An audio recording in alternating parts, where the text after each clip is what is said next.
my filo topped curried fish pie. Let's see how we make this.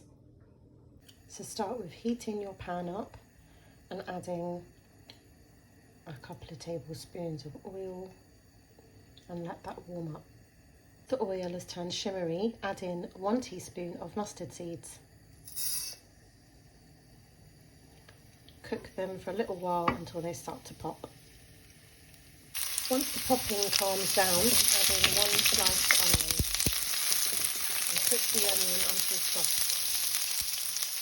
Add a small sprinkling of salt while the onions cook. Once the onions start to turn slightly translucent, add in some ginger and garlic. I'm using frozen ginger garlic. It's about 2 tablespoons worth. And I'm going in with 2 chopped red chillies. You can use 1 if you don't like it too hot.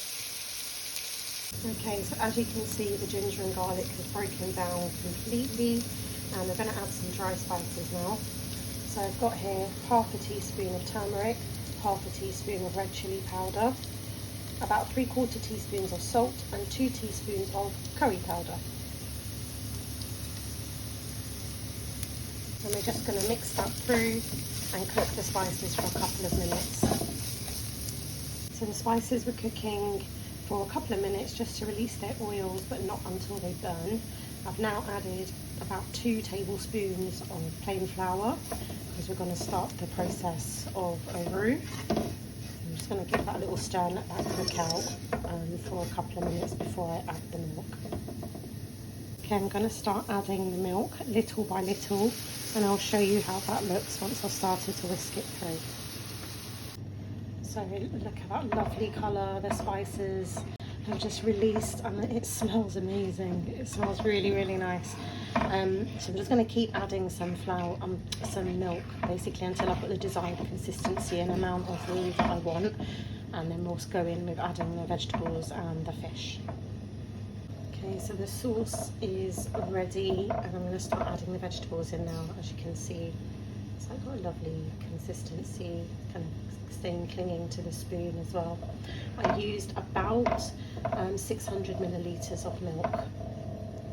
Okay, so I added about, I would say, a couple of handfuls of frozen peas, which I had soaked in hot water before, and 2 very heaped handfuls of baby spinach leaves. I'm just going to mix that through the sauce. So that's how it's looking at the moment, and we're going to be ready to add the fish next. But before I do, I'm just going to taste and adjust the seasoning if necessary.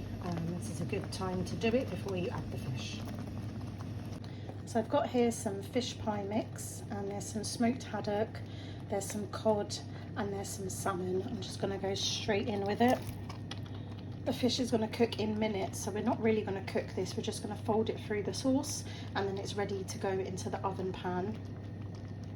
And I've added some dried herbs. So I've gone in with some dried parsley, but I've also gone in with some fresh frozen coriander. Parsley because fish likes parsley, coriander because it's a curried fish pie, so hopefully the two will add some flavour. So I've folded the fish and the herbs through the mixture, and now I'm going to just transfer all of this to a baking dish. So unlike your normal fish pie, which you would normally top with mashed potato, I'm going for a carb-free version, and I have some leftover filo pastry, so I'm just topping it with scrunches of filo pastry. So each sheet I'm just scrunching up gently and just squishing it on top of the pie, and then I'll be brushing it with melted butter, and I'll let you know how that looks once I'm finished. Okay, so that's how it looks with the filo pastry covering all the top, and I'm just going to brush that now with some melted butter.